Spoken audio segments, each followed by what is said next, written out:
altitude engine, would you believe? It delivers 200 horsepower. Most of the rolling which they've done in these airplanes tend to be done on much of the rubber.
The dry deck is going to carry on giving us some flying while they recover that.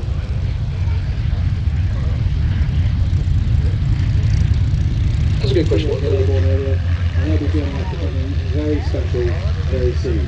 MH434 at the front there, just about to take off. And Alex Smee is flying the lead Griffin aircraft. Just heard him saying powering up, so I think they're going to do a sneak pass of the Merlin Spitfire. 1 minute. So Merlin leading it, rolling in 1 minute.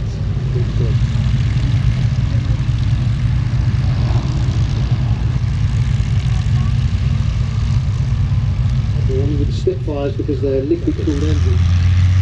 Here they go.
Spitfires. The Griffin engine the 1934 Spitfire had just under 1,000 from France. That's flown by our friend Baptiste Sully from FETLA. He flew the Corsair earlier on. A multi-talented gentleman.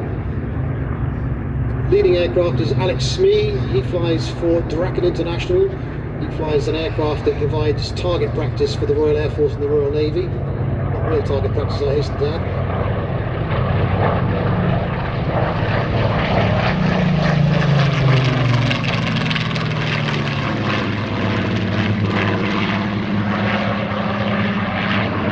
So the aircraft was used for fighter reconnaissance. Earlier iterations of the Spitfire were unarmed.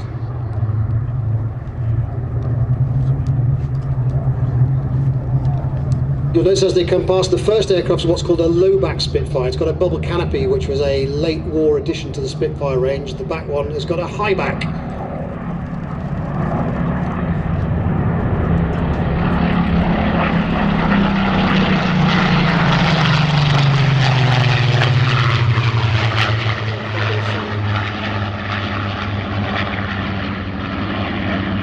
You also damage it doesn't have the classic Spitfire wing. They've taken the wing tips off. Spitfires to join in at the back, ready for our mass fly past. So we're going to 2,000 feet at the moment in an orbit as those FR-14s join at the back, and let's have a look at who's in this formation, Mark. I've got a list from Paul, a lot of names obviously, and they've been broken down into who's flying which position. So we've got red section, white section and blue section. So in red section, leading the 9 ship, we will have Paul Bonham.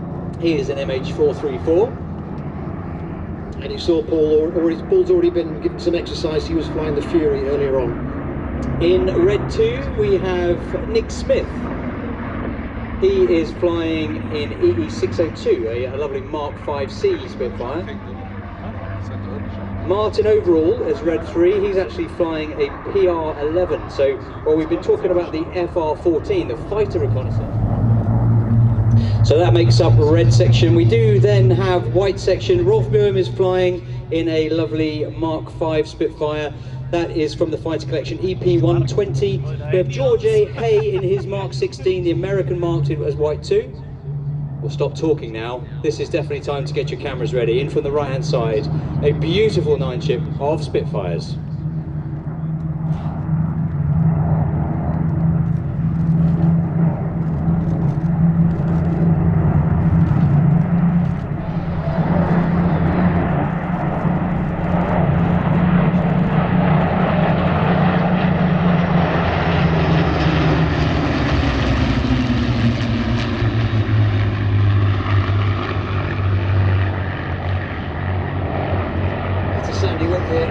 Anywhere else in the world.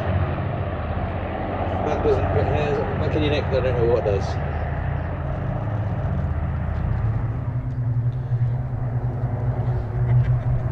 I'm just going to keep quiet as they come in now to, I think, reverse the formation. And reversing, says Paul.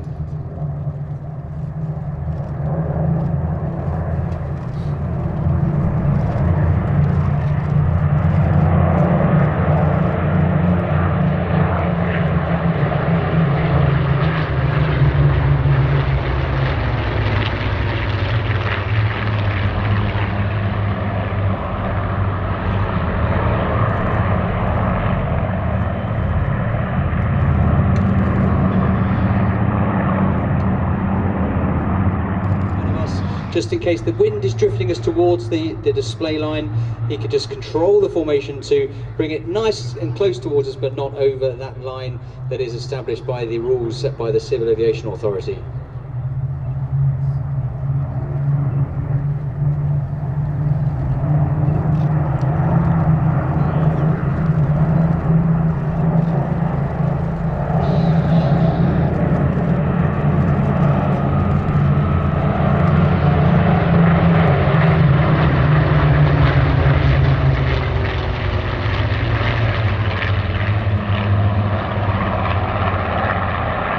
Fabulous flying there, but you've got to appreciate that the gentlemen at the back of the formation have got a much more difficult job than at the front. If anybody at the front of the formation so much as twitches, that gets sent down the line of aircraft like a cracking of a whip. So poor guys in the back in the Griffin Spitfires are having to work as much harder than the guys at the front, but doing a fabulous job. In this formation, ML407, the grey Spitfire, which we'll talk very much more about in a minute. So coming round from the right hand side now, I just heard Paul say this is the last pass in formation. So we'll get ready to see what happens next. I don't think you'll be disappointed.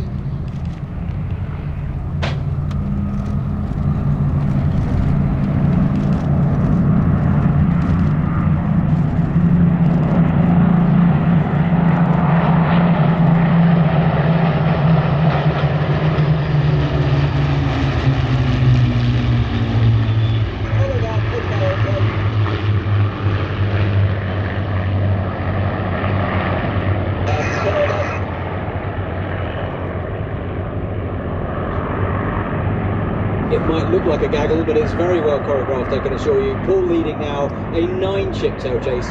We're just going to turn our microphones off, watch and listen to this incredible sight and sound.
you'll notice 3 Spitfires have gone behind over.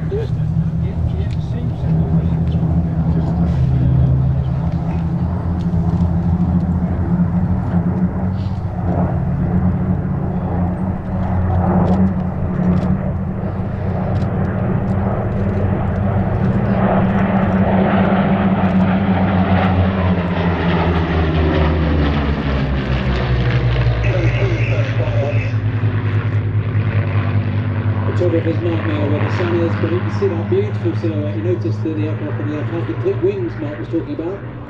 The apex salute coming down the other side.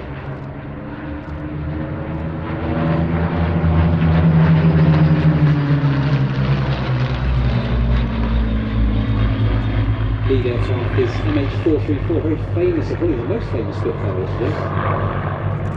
Ray Hanna's Spitfire as it's known. I'm going to slide it to right passengers as a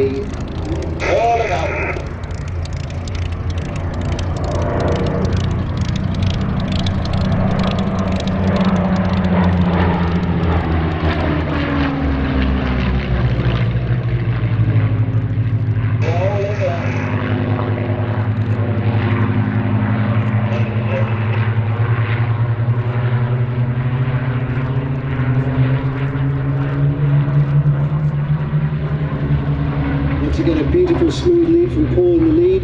On the right wing is Nick Smith, who's a current, very experienced warbird pilot. Started his career in the Royal Norwegian Air Force flying F-5 fighter jets. Now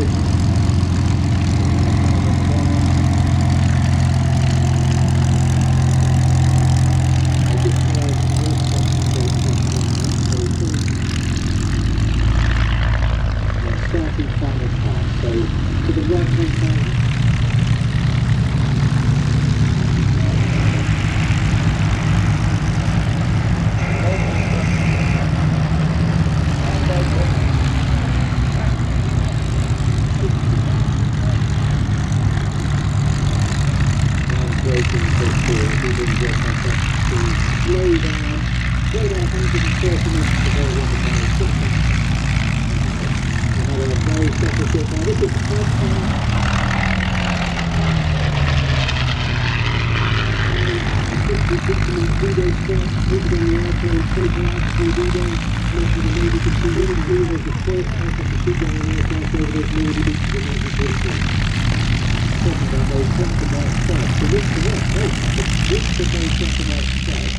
The width of a standard issue yard brush, because when they were brushes are used very hastily to add the black and white stripes before the D-Day, so flying with their brush for the we only got it for spare 2 weeks ago. 2 weeks ago? Super generous. And just for the main group, you can fly in the same time from this very airfield. Mark and I are very lucky, we both get to fly this airplane, which makes us even more lucky is when we get to put passengers in the back. And so with the beautiful green, you've got the smell, you've got the feel of the Merlin engine, the smell of the engine in front of you as you start up. The whole experience is fantastic. 44, the first Allied aircraft to shoot down an enemy aircraft over the beaches of Normandy. That very aeroplane you just saw performing aerobatics. Now a 2-seater in which you can fly. Please do look at warbirdflights.co.uk.